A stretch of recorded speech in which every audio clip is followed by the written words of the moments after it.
Selamat datang semua ke Ruang Didik Podcast yang dibawakan oleh Hive Educators. Saya host anda, Cikgu Zel, dan bersama saya untuk episod kali ini ialah Cikgu Kinisha, seorang guru akademik biasa di sebuah sekolah rendah. Beliau berdaftar dengan Lembaga Kaunselor Malaysia dari Negeri Johor.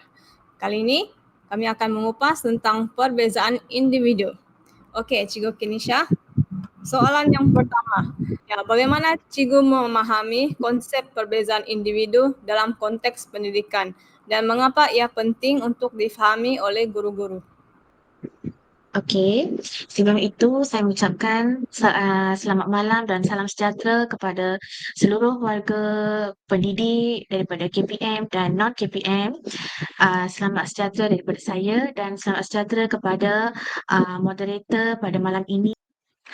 Okey, terima kasih cikgu atas soalan itu tadi. Daripada pemahaman saya, perbezaan individu itu adalah, cikgu-cikgu kena fahami dalam satu kelas itu terdapat pelbagai murid. Pelbagai itu refer kepada mungkin dari segi personality, dari segi latar belakang murid, dari segi sosio-emosi murid, dari segi tahap pemahaman murid, dari segi kognitif murid, dari segi emosi, daripada jasmani, daripada rohani dan daripada kepercayaan. Dan inilah merupakan antara perbezaan-perbezaan individu. Dan ada lagi banyak. Apabila kita dapat teroka budak itu ataupun murid itu, kita dapat tahu ada lagi pelbagai individu dan pelbagai uh, pelbagai perbezaan dalam satu individu. Okey. Contohnya, dalam seseorang individu itu, katakanlah kita ambil dari skop sekolah, kalau saya sebagai guru akademik biasa di sekolah rendah, daripada pengalaman saya, perbezaan individu tu kita boleh nampak melalui mata kasar. Itu satu yang kita boleh nampak. Okay, tanpa meneroka murid itu, tanpa kita menggunakan apa-apa skala, tanpa kita menggunakan senarai semak, soal sidik, tapi kita boleh mengukur dari segi pemerhatian. Itu satu. Yang kedua, kita boleh mengukur dari segi tingkah laku. Emosi. Emosi mereka. Macam mana murid itu behave apabila kita bertutur kata dengan murid tersebut.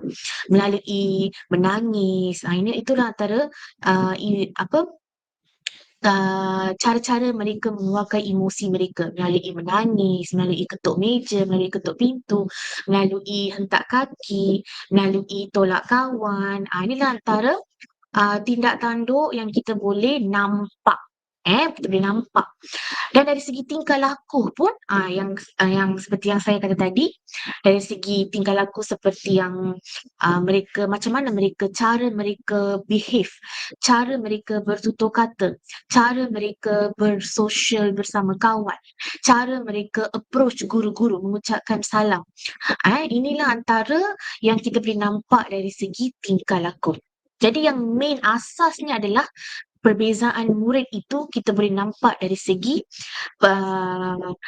kognitif, emosi, cara mereka berfikir. Kognitif tu cara mereka berfikir, cara mereka berasa, melalui emosi mereka, macam mana mereka rasa, dan cara mereka bertindak tanduk, iaitu dari segi tingkah laku. Itu adalah asas.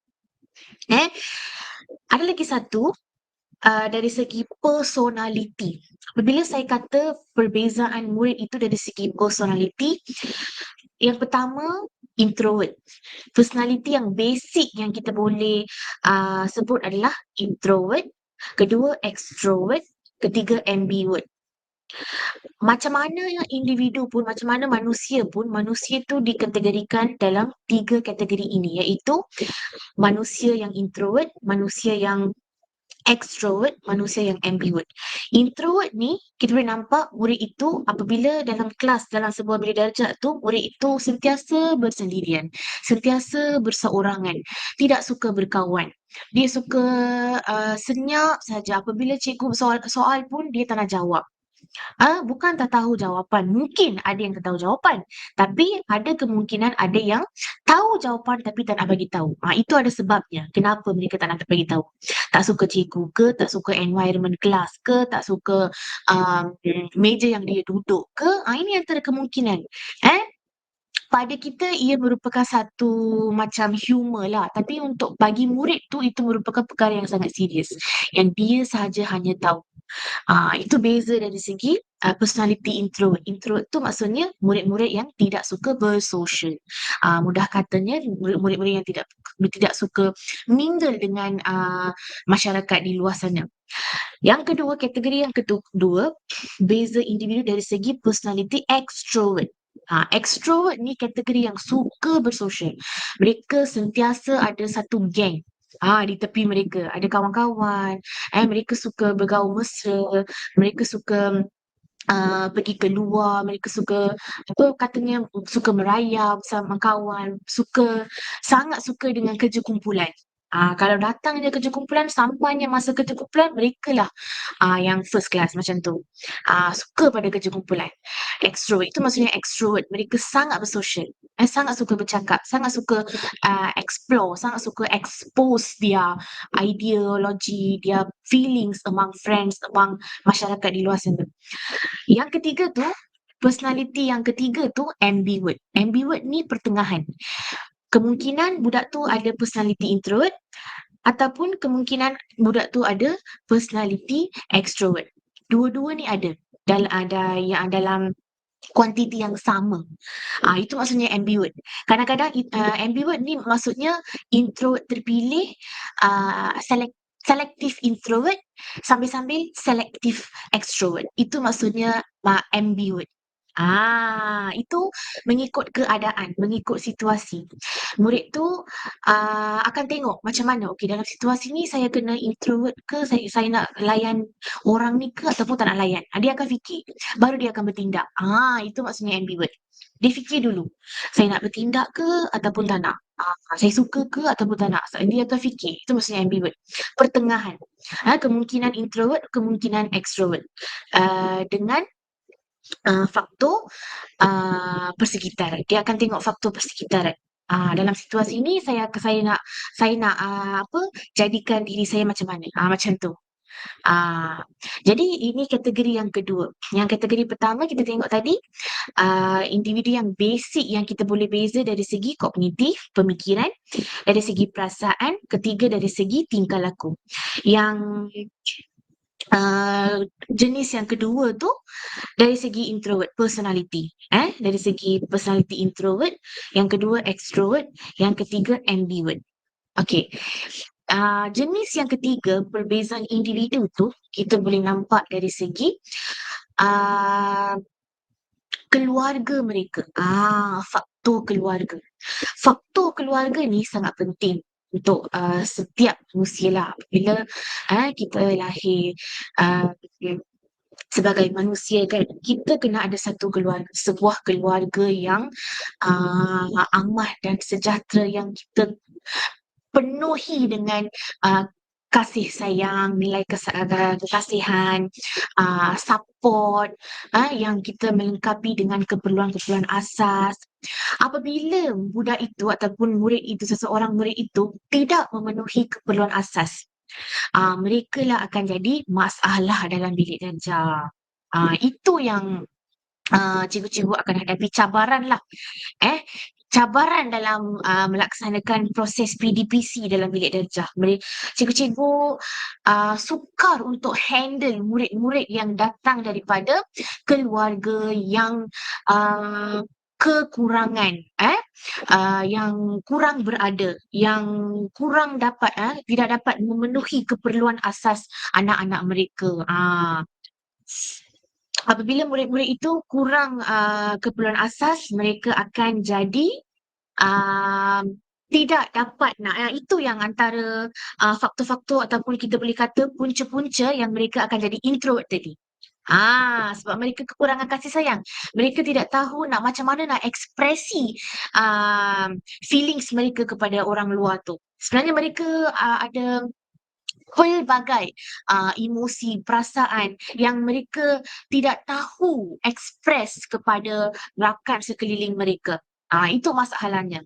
Itu antara faktor keluarga yang menjadikan seseorang individu tu ataupun salah satu faktor perbezaan individu. Asal usul keluarga ataupun background keluarga, macam mana background keluarga tu. Apabila cikgu-cikgu nampak tingkah laku murid tu, tingkah laku murid tu kita boleh predik daripada latar belakang keluarga. Kalau keluarga macam ni, macam mana perangai murid? Kalau keluarga macam ni, macam mana perangai murid? Kita boleh predik secara jelas lah. Kita boleh nampak daripada tingkah laku mereka, kita boleh nampak macam mana keluarga mereka. Itu maksudnya. Daripada tingkah laku, daripada tahap pemikiran mereka, daripada tahap emosi mereka, kita boleh dah agah dah macam mana suasana keluarga tu. Jadi perbezaan individu salah satu faktornya adalah keluarga. Tadi personality yang dikategorikan sebagai dua jenis. Sekarang faktor keluarga.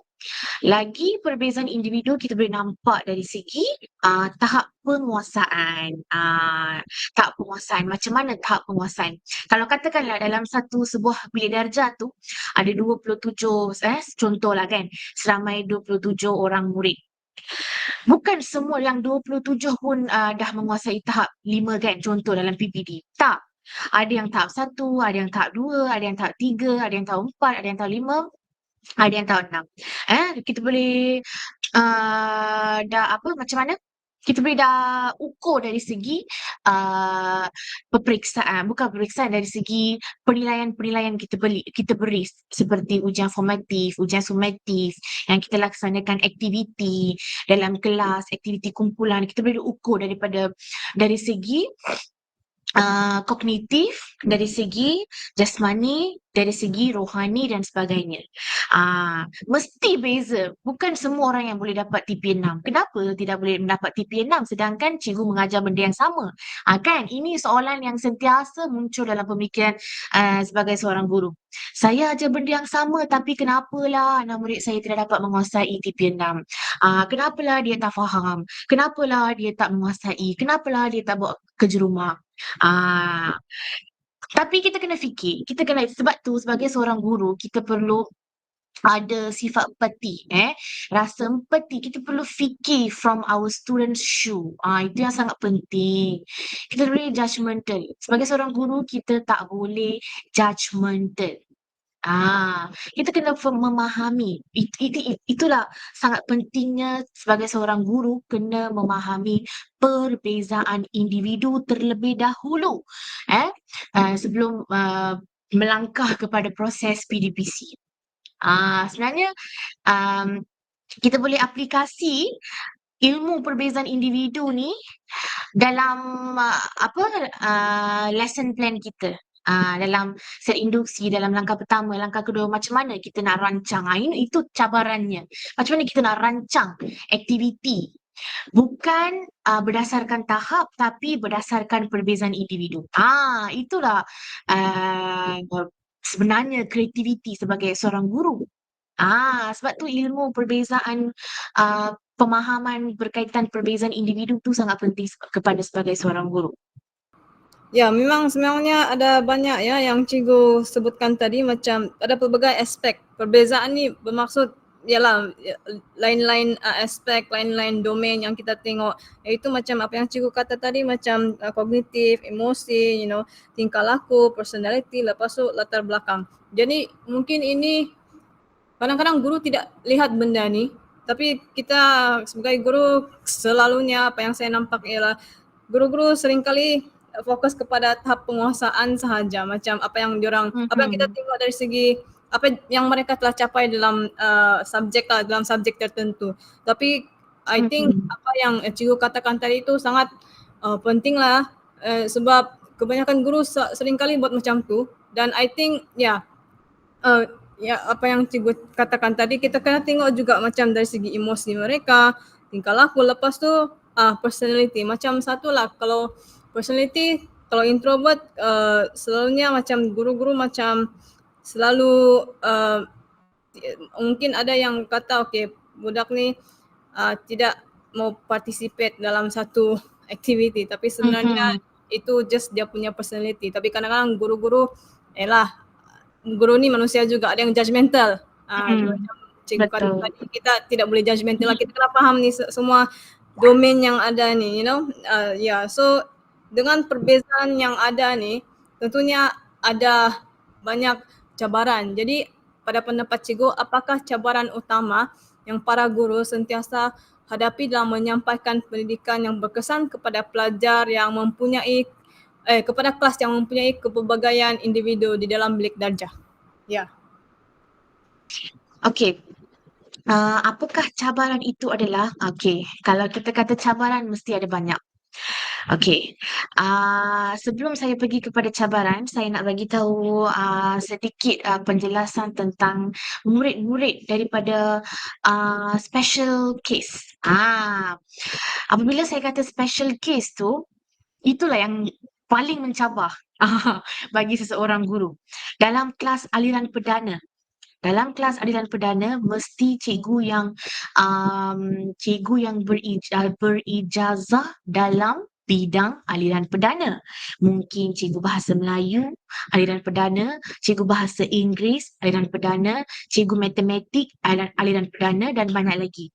Tapi apabila cikgu bahasa Inggeris aliran perdana memperolehi murid yang bukan aliran perdana. Itu cabarannya. Apabila saya kata murid bukan aliran perdana, itu maksudnya special needs child. Murid berkeperluan khas. Murid MBK. Bila saya kata murid MBK itu ada pelbagai kategori. Mungkin murid itu mengalami masalah pembelajaran. Mungkin murid itu mengalami masalah pendengaran. Mungkin murid itu mengalami masalah penglihatan. Ataupun ada disleksia. Ada yang kita boleh lebih katakan sekarang ni disleksia ni sangat macam satu trend dalam kelas aliran perdana. Ramai murid memiliki disleksia. Itu bukan penyakit sebenarnya. Kita tak boleh kata penyakit disleksia. Itu bukan penyakit sebab kita tak boleh mengubati. Itu merupakan satu sedikit saja kekurangan daripada perkembangan ataupun pertumbuhan mereka. Kita boleh baiki itu. Disleksia boleh baiki daripada latihan. Saya akan terangkan nanti. Mungkin ataupun autism. Kategori yang lagi satu tu autism pun dalam trending zaman kini. Murid-murid yang mengalami autism. Yang guru-guru dalam bilik darjah tidak dapat mengawal murid-murid autism. Itulah sangat mencabar murid-murid autism ni. Sebab mereka tak ada tumpuan. Tak boleh bagi tumpuan yang sepenuhnya. Mereka tak ada eye contact, kontak mata. Jadi macam mana? Eye contact pun tak ada, macam mana murid itu akan fokus. Kalau tak ada fokus, kalau tak ada eye contact, tak boleh fokus. Kalau tak boleh fokus, tak boleh tak memahami. Kalau tak faham, tak boleh menjawab. Kalau tak menjawab, keputusan automatik akan itulah maksudnya. Jadi cabaran yang utama inilah saya katakan dalam pengalaman saya, cabaran yang paling utama adalah cabaran dalam mengawal murid-murid yang pendidikan khas special case child dalam kelas aliran perdana. Itu cabaran utama. Sebab kita tak boleh pakai RPH yang sama, lesson plan yang aliran perdana kepada murid-murid yang special case ni. Jadi macam mana kita nak boleh we can use dalam masa inilah kita kena kreatif. Cikgu-cikgu ni kena kreatif. Apabila kita kata kreatif ni, kita tak boleh dalam zaman kini pun, dalam zaman era yang AI ni, artificial intelligence ni dalam trending lah kan. Dalam zaman AI ni, kita tak boleh masih pegang kepada chalk and talk. Cikgu-cikgu kena ubah juga kaedah pengajaran cikgu. Cara mereka mengajar. Jadi macam mana kita nak mengubah cara mereka? Gunalah ICT. ICT yang sangat dalam special needs child ni, walaupun mereka tak ada fokus, tapi melalui ICT, cikgu boleh capai. Cikgu boleh berjaya mendapat fokus daripada murid special need ni. Contoh autism. Dalam autism pun ada banyak kategori. Pelbagai kategori autism. Ada yang tak boleh bagi tumpuan. Ada yang tak boleh menulis. Menulis pun tulisan tu tak cantik, tak kemas. Ada autism yang tak boleh duduk setempat. Kalau tak boleh duduk setempat tu, maksudnya dia bosan. Sebenarnya dia faham, dia fokus, tapi kenapa dia tak boleh duduk setempat? Sebab dia bosan. Jadi, macam mana nak cara menghilangkan bosan? Ini boleh kita aplikasi juga kepada murid aliran perdana, murid normal. Macam mana cara hilang bosan murid-murid tu? Kita tak boleh just buka buku teks, okey, murid-murid buka buku teks, baca ayat ni. Biasa kita buat macam tu kan? Baca ayat. Okey, dah siap, duduk. Lagi satu, siapa nak baca, siapa nak sambung? Biasanya kita tanya macam ni kan, siapa nak sambung? Okey baca, okey baca, okey baca. Janganlah setakat membaca. Soal, kita kena mengadakan brainstorming. Itu macam brainstorming. Di mana kita nak terapkan kebat? Ada banyak kemahiran kebat ni, kemahiran berasaskan aras tinggi. Tapi mananya dalam bilik darjah? Itu soalan yang pertama saya. Mana kaedahnya? Apply dalam kelas, brainstorming, tanya. Suruh baca, lepas tu tanya. Kenapa macam ni berlaku? Kenapa? Gambar tu explain apa? Kenapa macam ni? Kenapa karakter macam ni? Gunakan buku teks apa? Sebab buku teks ni, SPPT kita, kitab daripada KPM kita kena menghargai juga buku teks, tapi kaedah, ubah kaedah. Jangan ubah bahan yang sama tapi ubah kaedah. Itu yang saya nak menekankan kepada guru-guru. Ubah kaedah. Macam mana? Gunakan walau setakat hanya menggunakan buku teks pun, macam mana kita nak ubah cara kita menyampai. Cara penyampaian itulah sangat penting. Itu yang kita boleh nampak keberkesanan daripada murid.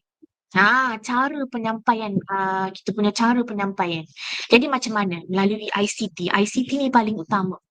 Sekarang ni dah ada PowerPoint, dah ada Canva, dah ada My Viewboard, dah ada Quizzes, dah ada ClassPoint, dah ada Kahoot, dah ada apa lagi? Banyak macam-macam platform yang kita boleh menghasilkan quiz. Sebelum ni kita menghasilkan quiz melalui hanya paper and pencil saja. Bulatkan jawapan, okey, tulis nama, tulis kelas, hantar. Tapi sekarang semua dalam satu device, iaitu laptop kita. Semua kita boleh search free. Free. Walaupun ada premium tapi ada juga free yang kita boleh akses secara percuma. Gunakan sahaja resources yang ada dalam laptop kita, ada di Google kita. Kan aplikasi Google ni free. Kita boleh guna Jamboard. Jamboard merupakan satu aplikasi Google. Kita boleh pancarkan kepada whiteboard menggunakan LCD. Suruh murid datang ke depan, lukis pada Jamboard tu. Lukis pada Jamboard tu menggunakan marker, tapi dalam laptop tu kita handle melalui virtual. Kan? Tu pakai satu kaedah. Gunakan kaedah ClassPoint, satu PowerPoint interaktif. Sebelum ni kita gunakan PowerPoint, tapi kita ambil gambar, image semua daripada Google, copy and paste. Tapi dalam ClassPoint, satu aplikasi ClassPoint tu semua dah ada dalam tu. Kita boleh hasilkan quiz, kita boleh hasilkan lagu. Sekarang ni dalam trending ni ada Magic School AI. Dapatkan certification. Saya nak bagi tahu, saya akan tekankan satu benda ni. Sebelum kita menyampaikan, membawa satu informasi ataupun satu makluman kepada orang lain, kepada anak murid kita sebagai seorang cikgu, kita kena terlatih. Kita kena pastikan diri kita terlatih terlebih dahulu. Maksudnya apa? Kita kena certified. Kita kena fulfill the ideology. Kita kena pakar dulu, kita kena belajar dulu, baru kita boleh menyampai. Tanpa persediaan awal, tanpa ada apa-apa latihan, tanpa menyertai apa-apa kursus, latihan dan sebagainya, kita tak boleh membawa benda itu kepada orang lain. Itu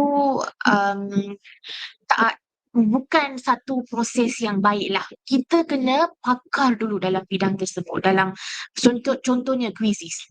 Pakar dulu, teroka dulu, explore dulu. Apa yang sebenarnya kita boleh buat sebagai seorang guru. Apa yang kita boleh buat, saya boleh buat dalam kuisis ni. Okey, cipta satu soalan. Cipta satu soalan tu macam mana? Sekarang ni ada ChatGPT, OpenAI. Gunalah AI, Artificial Intelligence. Cikgu-cikgu tak ada idea ke? Tak ada pendedahan ke untuk macam mana nak hasilkan satu quiz? Tak ada knowledge. Okey, tak apa. Open AI.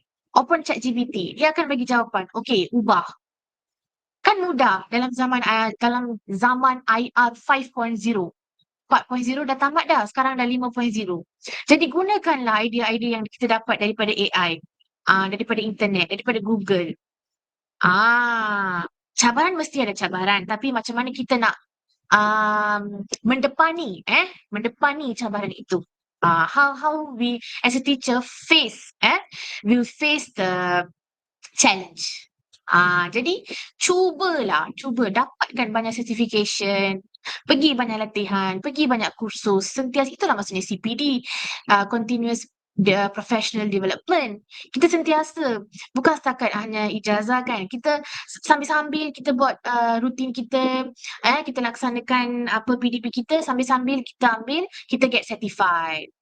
Kalau slogan saya, cikgu-cikgu kena get certified. Sentiasa update diri kita dengan ilmu-ilmu yang terbaharu dan terkini. Kalau saya suka dengan ICT. ICT resources, sumber-sumber yang terdapat dalam ICT pada zaman IR 5.0 ni. Memang canggih. Pasti anak murid kita akan suka dengan PDP kita apabila kita guna PDP yang colourful, interaktif. Janganlah setakat sampai habis sekolah mereka dalam bilik darjah saja. Bawa mereka pergi luar, pergi padang, pergi library. Kadang-kadang saya akan bawa anak murid saya pergi meronda sekeliling sekolah. Mesti mereka akan rasa seronok sebab hanya setakat duduk saja dengan table and my table, my chair, my classroom. My table, my chair, my classroom. Sentiasa macam ni pasti akan bosan. Bawa murid, buat satu program mini, tanpa kertas kerja, program mini. Program mini maksudnya kita buat antara sekolah lah, dalam sekeliling sekolah. Bawa murid-murid pergi ke padang. Bawa murid pergi ke lab. Bawa murid pergi ke makmal. Macam tu. Kalau nak bersosialisasi, kalau nak kita boleh, sebenarnya murid yang introvert tu pun sebagai seorang guru, kita boleh jadikan murid introvert tu sebagai murid extrovert. Melalui apa kaedah ni? Melalui macam mana kita nak bertutur kata dengan murid tu. Macam mana kita nak approach murid tu. Kita tak boleh biar murid introvert tu begitu saja. Tak boleh. Kita sebagai seorang guru, apabila kita berinteraksi bersama anak murid kita, anak murid yang kecil-kecil, contohnya dekat sekolah rendah, saya perlu merendahkan diri saya. Merendahkan diri maksudnya saya kena turun sampai level murid itu sendiri. Contohnya, saya guru kelas tahun 1. Saya tak boleh tunjukkan ilmu ijazah saya dekat murid tahun 1. Kesian. Sebab budak kecil. Baru graduate daripada tadika comel. Jadi saya sebagai seorang guru yang handle murid tahun 1, saya kena turunkan satu stage daripada saya. Lepas tu approach murid saya, mungkin contohnya, contoh yang saya boleh tunjukkan dari segi tingkah laku saya, mungkin dia kan budak-budak tahun 1 kan dia comel-comel, pendek-pendek kan. Mungkin saya duduk, saya tanya dia, kenapa macam ni? Itu murid-murid tu akan attract. Itu satu cara yang simple yang kita tak perlu nak guna apa-apa tool. Kan? Senang. Jadi kita perlu, sebab tu sebagai seorang guru, walaupun guru perempuan ke ataupun guru lelaki, kita kena mesti memiliki sifat keibubapaan. Sebab kita ni akan handle pelbagai murid di dalam kelas. Pelbagai, sebab itulah perbezaan individu. Macam-macam murid kita akan handle sentiasa. Dan personality murid ini sentiasa berubah. Personalitinya sentiasa berubah. Kadang-kadang murid tu sedih, kadang-kadang murid tu happy, kadang-kadang murid tu menangis, kadang-kadang murid tu menjerit, kadang-kadang murid tu aku contoh walaupun murid tu tahap 6, tak dalam PPD tu penguasaan tahap 6. Tapi apabila pada akhir tahun dia akan dapat kemungkinan dia akan turut kepada tahap 2. Apa cabaran? Kenapa murid tu turun daripada tahap 6? Tapi kenapa turun? Ada kemungkinan. Kita tak boleh predict. Okey, dalam pertengahan tahun ni, murid ni tahap 6. Dia memang pandai, dia memang cemerlang. Pasti dia akan dapat dalam akhir tahun pasti kekal sama TP 6. Tak, kita tak boleh anggap, kita tak boleh predict. Kemungkinan dia boleh turun. Kemungkinan dia boleh kekal. Tapi apabila dia turun, apa masalahnya? Itu perbezaan individu. Mesti akan sesuatu menghantui diri dia sendiri. Hanya dia yang tahu. Jadi hanya dia yang tahu tu, macam mana cikgu akan tahu? Itulah cara meneroka. Sebenarnya guru akademik biasa pun kena memiliki ilmu ataupun pendedahan awal berkaitan dengan kaunseling, ilmu kaunseling. Ini apa yang saya tekankanlah kepada semua guru. Walaupun kita sebagai guru akademik biasa, tak ada pegang ijazah kaunseling, tapi belajarlah untuk menguasai sedikit sebanyak ilmu kaunseling, sedikit sebanyak ilmu psikologi. Sebab psikologi ni sangat penting sebagai seorang guru yang kita handle pelbagai murid. Itu yang kita dipanggil sebagai psikologi pendidikan ataupun psikologi kanak-kanak. Sebenarnya setiap seorang guru sehingga barisan pentadbir kena memiliki sedikit sebanyak ilmu kaunseling ataupun ilmu psikologi. Baru kita boleh memahami handle murid yang datang daripada pelbagai latar belakang, pelbagai tahap kognitif, pelbagai tahap umur, pelbagai tahap kompetensi mereka itu sendiri. Jadi itulah antara cabaran-cabaran yang guru-guru sentiasa menghadapi dalam bilik darjah. Dari segi murid pendidikan khas maupun murid aliran perdana. Okay, so tadi ya untuk soalan nombor 2, ya cikgu memang sudah beritahulah apakah cabaran utama. Kadang-kadang ya saya rasa benda ni kurang ditekankan sebab guru sekarang banyak yang tengah mengajar kelas aliran perdana, guru aliran perdana. Tapi dalam satu kelas aliran perdana tu ada satu yang dia maybe sebelum ni dia di special education tapi dia naik ke aliran perdana. Itu bagi saya memang ada pengalaman macam tu lah juga. Saya guru sekolah menengah, jadi memang ada beberapa kelas yang saya ajar aliran perdana. Memang ada satu yang dari PPKI atau KPKP lah. So ya, dan sangat bagus lah apabila cikgu sentuh pasal yang sangat spesifik, iaitu pelajar MBK yang berada di aliran perdana. Kadang-kadang kita aliran perdana lepas tu MBK, kita usually we separate these two, right? Tapi sebenarnya sekarang ni ada murid MBK ataupun yang memang dari special ed sebelum ni memang sudah berada dalam aliran perdana, dan di situ saya rasa sekarang dari segi apa yang dibincangkan di media sosial kah ataupun berkaitan dengan pendidikan kah di dalam mana-mana di media kah, kita tidak ada perbincangan tentang ini, dan di situ saya rasa sangat baguslah apabila cikgu sentuh pasal ni. Jadi memang ya di sini MBK bukan saja yang di sini banyak yang dari masalah pembelajaran ataupun cabaran dari segi pendengaran, penglihatan, dan juga macam disleksia dan sebagainya. Dan dari sana memang itulah salah satu cabaran yang ada, tapi jarang disentuh di mana-mana ruangan perbincangan pendidikan. Ini yang saya perhatikanlah di media sosial ataupun di media, di news. Ya, so cikgu sudah pun cakap, yang saya tertarik ialah apabila cikgu kata kita pakai bahan yang sama tapi ubah kaedah.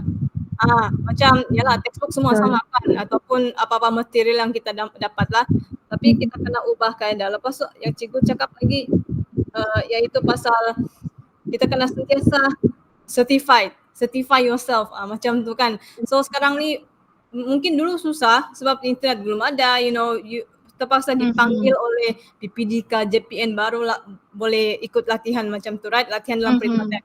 Tapi sekarang ni yang saya Betul. nampak trendnya ialah guru-guru kalau mereka memang jenis yang sentiasa mau perbaiki diri dalam ilmu pendidikan, dalam ilmu PDP, ada banyak, banyak Telegram group, even like bukan saja di Malaysia, tapi juga luar negara. Jadi guru-guru senang join, especially kalau yalah sekarang ni zaman Betul. internet, so senang lah kan. Dan banyak juga network international. Ya, jadi itu sangat penting lah. So kita sekarang ni macam tidak boleh bagi alasan bahawa saya tidak terlatih, saya tidak boleh begini. Padahal ramai je program-program yang ada, kursus pendek kah. Ya, betul. Ya, so memang betul tu. Ya. Lepas tu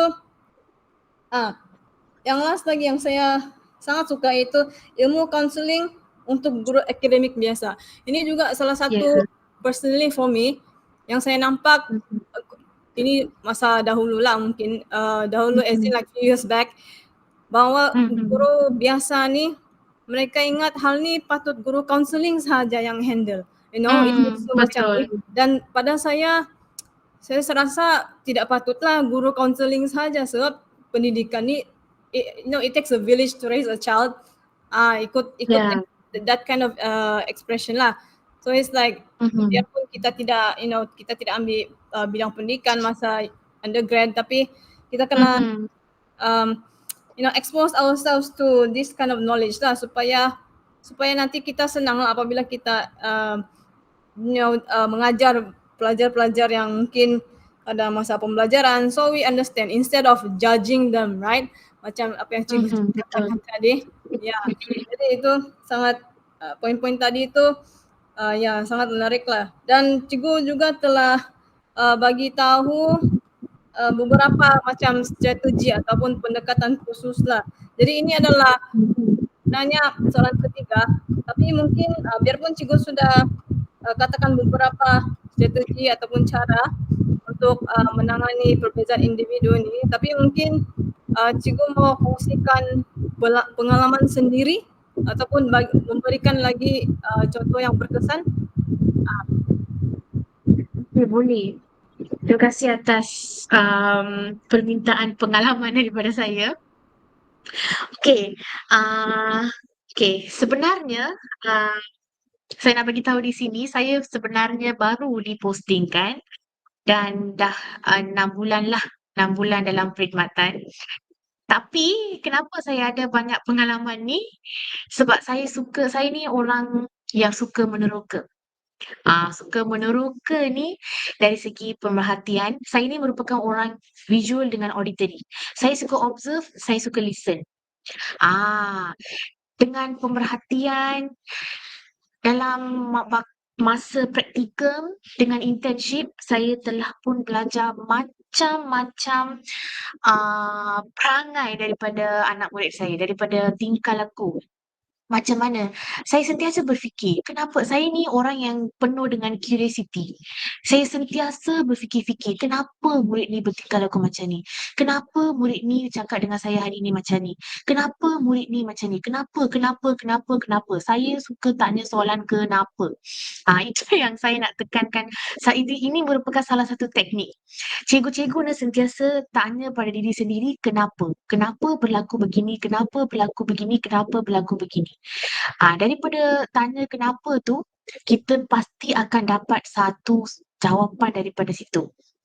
Jadi contoh soalan kenapa yang saya tanya itu adalah, kenapa murid ini pasif? Kenapa murid ini suka bersendirian? Kenapa murid ini suka bersosial? Kita tak boleh anggap, sebab tu saya kata jangan judgemental. Kita tak boleh anggap orang yang social ni dia sangat happy, orang yang introvert ni dia sangat depresif. Tak. Ada kemungkinan orang yang bergelak ketawa, yang bersosial happy sangat tu orang yang mengalami depression. Murid yang mengalami depression. Tapi murid yang introvert yang suka sentiasa bersendirian tu mungkin dia normal.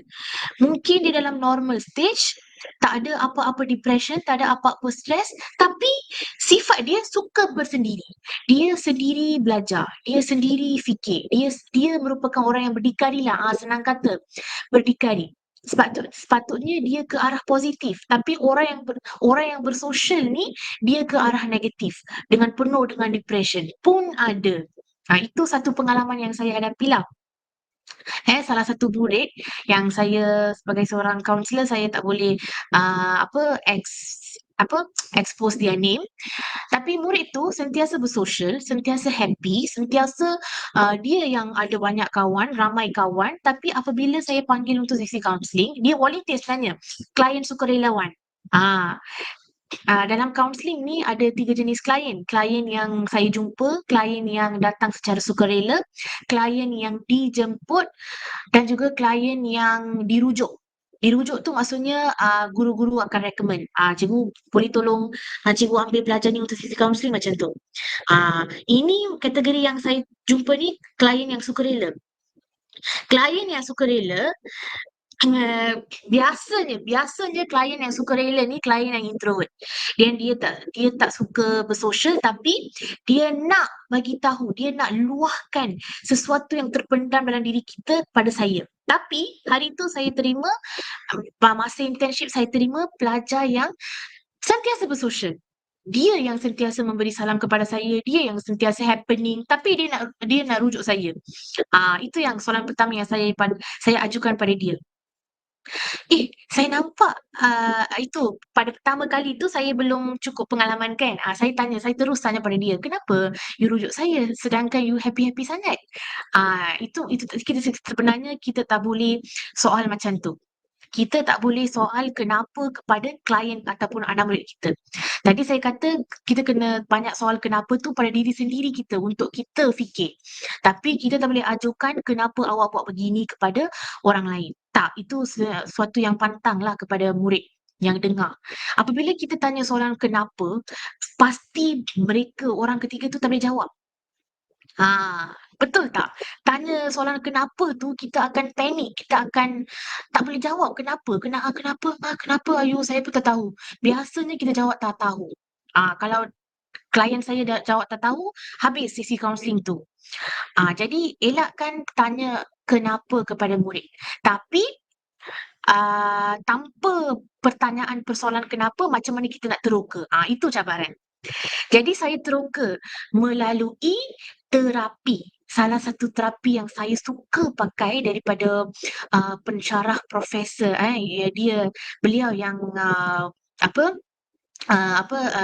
memperkenalkan terapi ni, iaitu Profesor Muhammad Azizi daripada UPSI, iaitu 8-HTP. Saya rasa ramai guru yang get certified dalam tu tapi saya belum, tapi saya sedang belajarlah. Iaitu Art Drawing House 3-person. Melalui kaedah tu saya dapat tahu, walaupun orang yang happy ni, orang yang sangat happening tu pun ada satu yang menghantui dalam minda mereka, dalam dalam alam tanpa sedar mereka. Itulah cabaran, itu yang kita tak boleh nampak, itu yang kita tak boleh mengukur. Jadi sebenarnya interesting tau. Sebab tu saya kata guru akademik biasa pun cuba untuk belajar ilmu, cuba untuk menguasai ilmu kaunseling. Sebenarnya melalui kaunseling lah saya dapat meneroka walaupun dalam masa yang tempoh yang sangat kurang ni, baru 6 bulan saja saya posting tapi macam mana saya ada pengalaman begini melalui itu yang saya kata. Walaupun kita berkhidmat selama 30 tahun pun ada guru yang belum menguasai teknik yang berpatutan. Itu salah satu cabaran yang paling besar. Tapi ada guru yang baru berkhidmat tempoh dalam setahun tapi beliau dah menguasai pelbagai. Macam mana tu? Dengan itulah saya kata CPD, sentiasa get certified, sentiasa explore, tanya kenapa berlaku macam ni, kenapa berlaku macam ni. Jadi itulah kaedah yang saya gunakan. Saya suka terapi ADHTP. Kalau ada peluang saya boleh lebih jelaskanlah, mungkin dalam podcast yang lain ke ataupun dalam webinar yang lain ke, saya boleh terangkan macam mana kita boleh aplikasi ADHTP. Saya harap cikgu-cikgu yang sedang mendengar podcast ni, cikgu-cikgu boleh explore sikit ada apa itu ADHTP. Dalam Google ada macam-macam. Dalam overseas ni mereka sangat dalam kelas mereka sangat menggunakan terapi ADHTP ni. Terapi ADHTP ni sebenarnya terapi melukis tapi dalam kaedah yang kreatif. Sebenarnya saya jelaskan secara kasarlah. ADHTP ni kita suruh lukis klien kita sebatang pokok, sebuah rumah, seorang manusia. Saya ulang semula, sebatang pokok dalam terapi ADHTP ni saya suruh lukis klien saya sebatang pokok, sebuah rumah, seorang manusia. Manusia tu klien saya lah sebenarnya, diri dia sendiri. Rumah tu rumah dia. Sebatang pokok yang terdapat di tepi rumah dia. Jadi ketika 3 drawing ni kita boleh analisis macam mana minda dia sekarang. Dari segi apa? Analisis tu ada banyak. Dari segi bentuk, ketebalan batang pokok, berapa banyak helaian daun dia lukis, apa warna yang dia gunakan. Kalau rumah, macam mana bumbung dia, macam mana suasana dia, berapa banyak pintu. Setiap satu membawa maksud tersirat. Maksud tersirat itulah personality ataupun alam maya klien itu sendiri. Sebenarnya ADHD ni sangat menarik untuk kita gunakan. Jadi itu yang antara cabaran dan langkah lah yang pengalaman saya lah yang saya telah lalui. So tadi awal tadi cikgu ada bagi tahu lah macam beberapa soalan sebelum tu ada macam yang cikgu katakan tadi, iaitu macam pakai Jamboard, ClassPoint, lepas tu Magic School AI.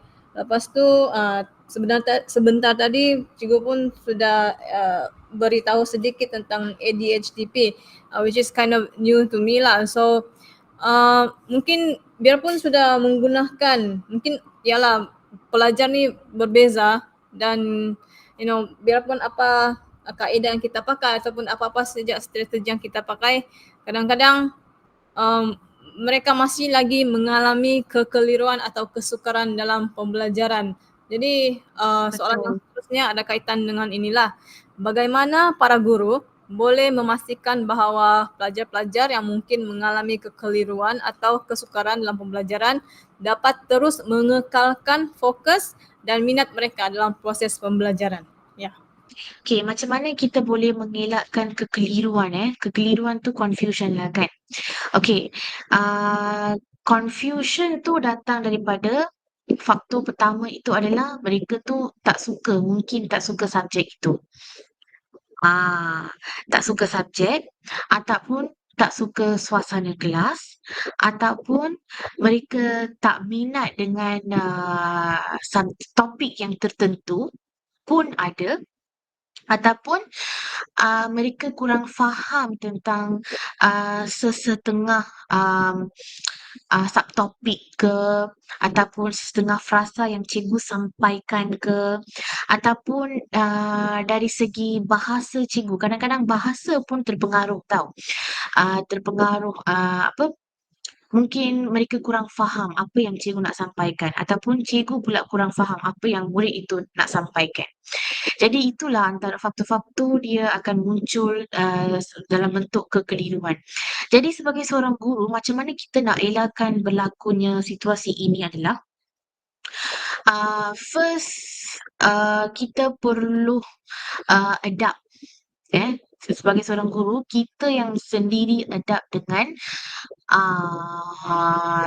tahap murid itu sendiri. Sebab tu ada pembelajaran terbeza. Di sinilah kita boleh pakai pembelajaran terbeza. Differentiate learning. Differentiate learning tu sangat penting dalam bilik darjah. Sebab dalam bilik darjah tu yang basic ada 3 kategori murid. Kategori tahap tinggi, tahap sederhana dan tahap rendah. Jadi sebagai seorang guru, kita perlu menghasilkan lembaran kerja ataupun melaksanakan satu langkah daripada lesson kita, satu langkah tu berdasarkan ketiga-tiga tahap ini. Biasanya sebagai seorang cikgu buat apa? Nak menjimatkan masa, nak kejar topik, nak kejar objektif, kita akan semua dalam satu lesson. Semua dalam satu langkah. Kita akan just sampaikan saja kepada semua murid. Tapi itu yang berlakunya kekeliruan. Sebab murid tahap tinggi dia boleh buat, tapi macam mana dengan keadaan murid tahap sederhana dengan tahap rendah? Itulah antara cabaran. Jadi kita kena sediakan lesson yang terasing untuk mengikut tahap kategori murid tahap tinggi, tahap sederhana, tahap rendah. Dari macam mana kita boleh gunakan lembaran kerja yang mudah. Soalan yang sama tapi kita pendekkan ataupun mudahkan frasa ayat tu untuk tahap rendah. Bagi tahap sederhana ikut dia punya kategori, bagi tahap tinggi bagilah melalui perenggan ke ataupun dalam satu ayat ke karangan ke yang dia boleh itulah dikatakan sebagai latihan penggayaan dan latihan pemulihan dan latihan pengukuhan. Jadi cikgu-cikgu kena menguasai terlebih dahulu apa itu latihan penggayaan, apa itu latihan pengukuhan, apa itu latihan jadi pemulihan. Jadi penggayaan tu biasanya kita pakai untuk murid-murid yang tahap tinggi, yang murid yang tidak suka duduk setempat, yang murid yang biasanya hyperaktif, ADHD ni, murid yang pintar, cerdas. Kita boleh pakai aktiviti penggayaan yang kita akan jalankan dalam bentuk gerak-geri. Kita nak aktifkan psikomotor mereka. Macam tu. Yang tahap rendah tu mungkin kita dalam bentuk peta minda, kita gunakan peta iting kan? Peta iting, peta minda.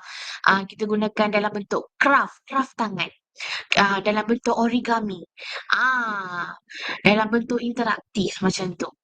Jadi melalui pembelajaran terbeza tu, kita boleh mengelakkan kekeliruan yang berlaku dalam kalangan murid. Memperbanyakkan latihan. Latihan itu sangat penting sebab setakat pembelajaran saja, setakat penyampaian saja, murid-murid itu tidak boleh menguasai 100%. Melalui latihanlah, melalui mereka mengeluarkan idea mereka dalam bentuk penulisan. Apabila seseorang murid tu mengeluarkan idea mereka dalam bentuk penulisan tu, ia akan sentiasa mereka boleh ingat. Jadi galakkan murid untuk menyoal. Kita sentiasa galakkan, jangan halang soalan mereka.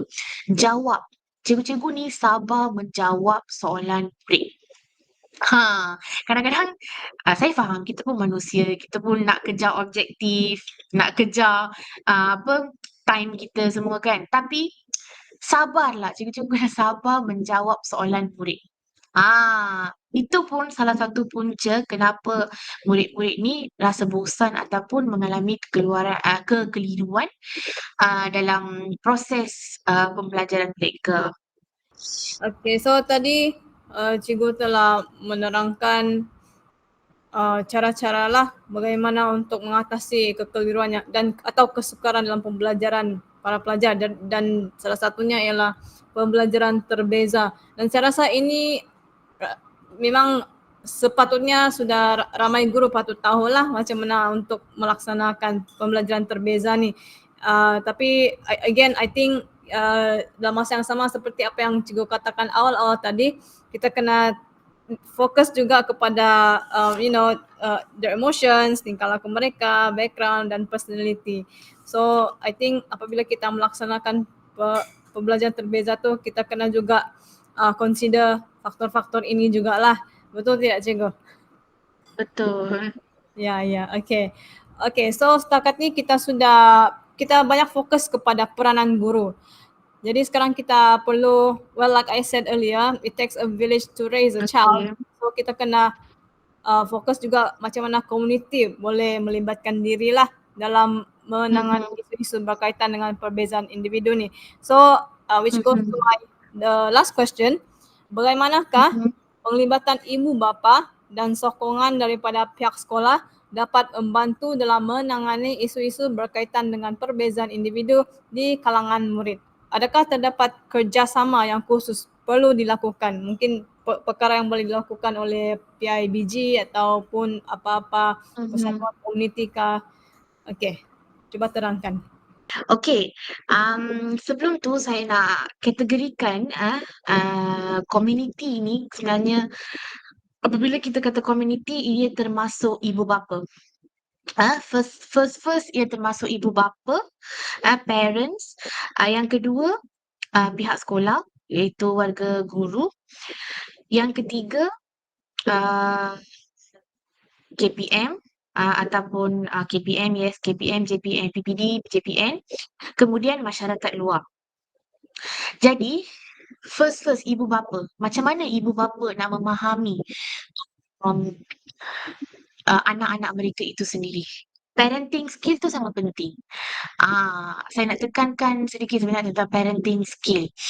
Sekarang ni ada banyak bengkel kursus tentang parenting skill saya rasa, yang kita boleh hadir secara percuma ataupun ada pelatih-pelatih ataupun pakar-pakar yang melaksanakan webinar bengkel secara maya, secara online, yang hadir secara percuma mahupun secara berbayar lah. Saya galakkan ibu bapa untuk menghadiri. Kalau tanya saya suruh wajib lah. Wajib menghadiri. Sebab apa? Sebab ibu bapa sendiri pun tidak memahami secara mendalam anak-anak mereka.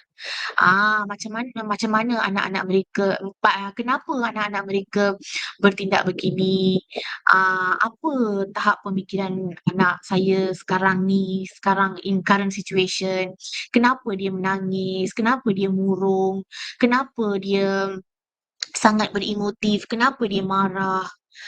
Jadi ibu bapa sendiri pun tak faham macam mana guru akan memahami. Itu soalan pertama.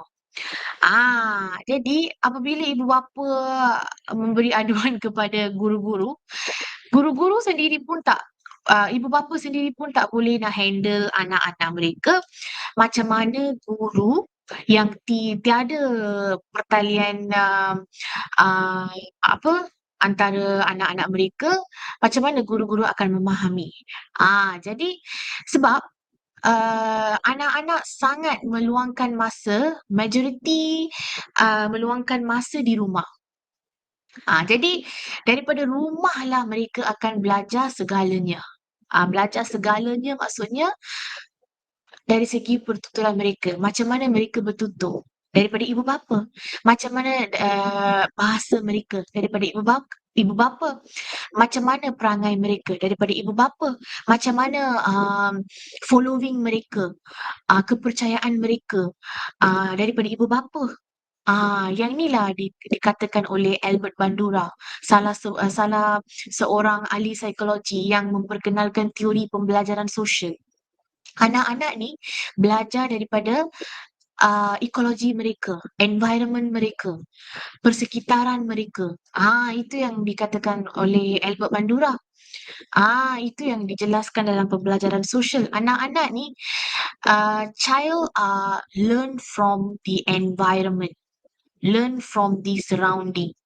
Mereka akan berkata apa yang mereka dengar. Mereka akan berkata apa yang mereka dengar. Mereka akan bertindak apa yang mereka nampak. Mereka akan berasa apa yang mereka rasa daripada orang lain. Itu maksudnya.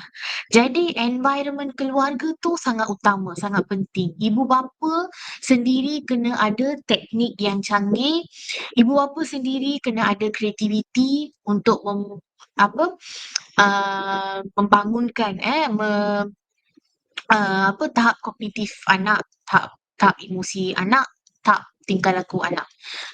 Jadi peranan ibu bapa tu sangat penting. Lagi satu saya nak sebagai mungkin ibu bapa menganggap yang ni sebagai satu nasihat lah, nasihat daripada saya. Ibu bapa jangan rasa malu untuk mengadakan anak, seorang anak yang MBK, seorang anak yang kurang upaya, seorang anak yang kurang apa special needs kan. Jangan malu dan sentiasa berani menghadapi. Sebab itu macam mana pun ia merupakan anak kita sendiri kan. Jadi kita kena terima seadanya. Itu yang dikatakan dalam kaunseling, terima tanpa syarat. Ibu bapa kena terima anak-anak mereka tanpa syarat. Ibu bapa sendiri jangan judgemental terhadap anak-anak kita sendiri. Ah, Ibu bapa kena terima segala yang terdapat dalam diri anak kita. Itu mungkin dari segi mereka berfikir, mereka belajar. Jangan marah, jangan tegur, jangan merendahkan diri mereka, jangan mengeluarkan kata-kata yang tidak tidak kepatutan. Sentiasa memberi galakan, sentiasa memberi dorongan, sentiasa memberi motivasi, sentiasa memberi kata-kata positif kepada diri anak mereka. Itu yang sangat penting. Terima anak mereka. Itu yang sangat penting. Itu yang saya yang nak bagi tahu kepada ibu bapa lah. Jadi peranan ibu bapa ni sangat penting. Kemudian peranan warga sekolah sebagai seorang warga pendidik pun sama. Kita kena ada uh, satu sifat iaitu penerimaan tanpa syarat. Penerimaan tanpa syarat tu sangat penting. Lepas tu sebagai seorang guru kita perlu memiliki satu sifat lagi iaitu active listening. Dengar apa yang murid nak sampaikan. Jangan elakkan.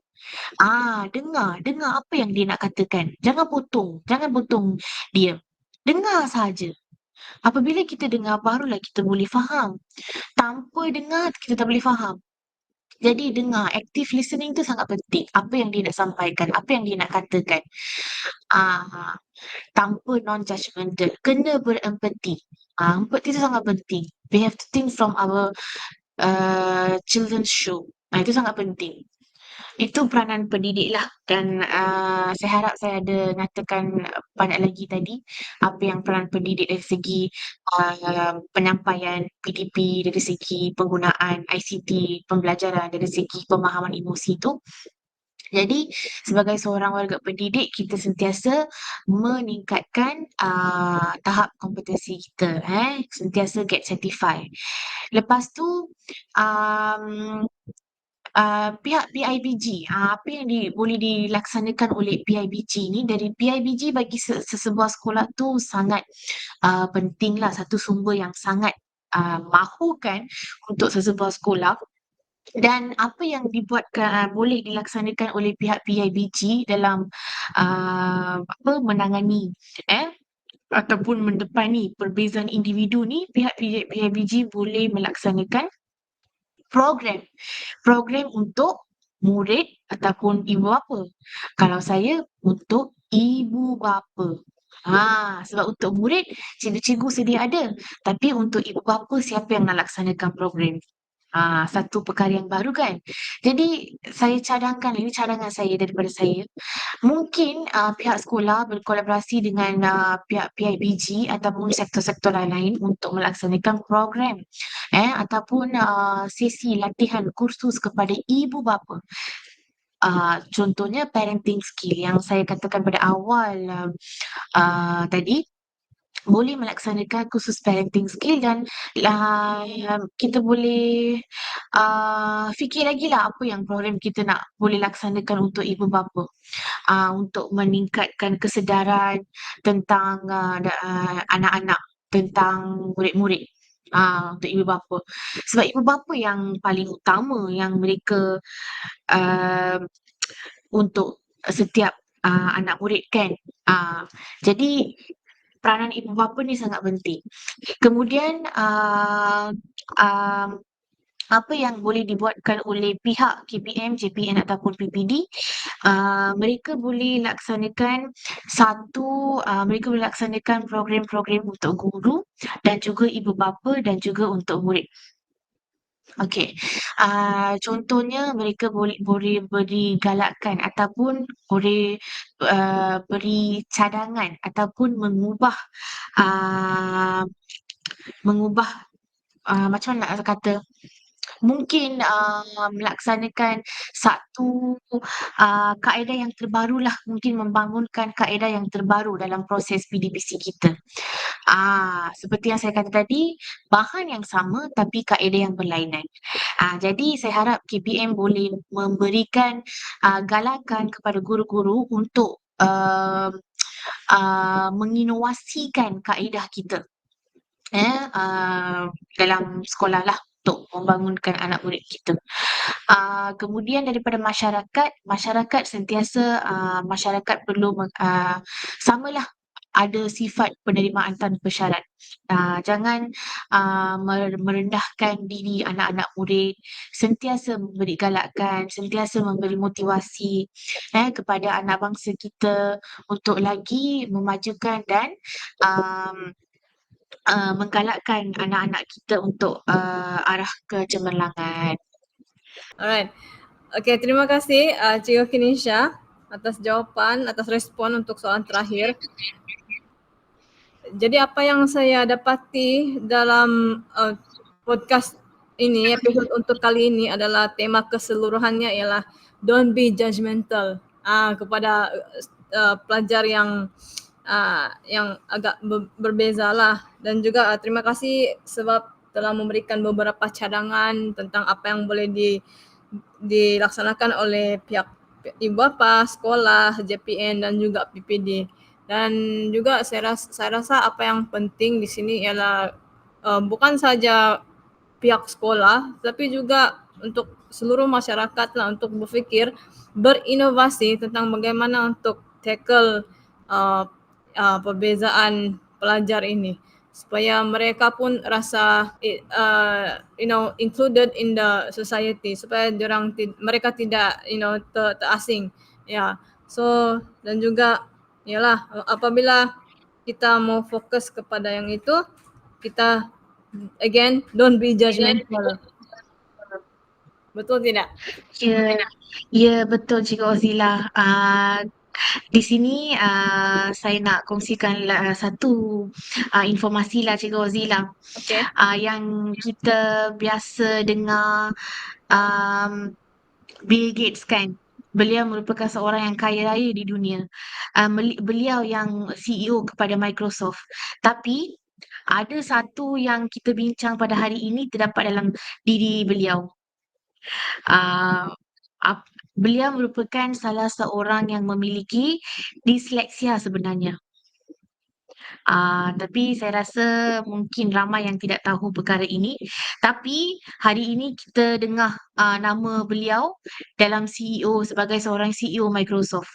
Jadi apa yang saya nak katakan di sini adalah murid yang berkeperluan khas pun mesti ada satu kelebihan yang sangat akan jadi satu kecanggihan dalam pada masa satu hari nanti. Ya.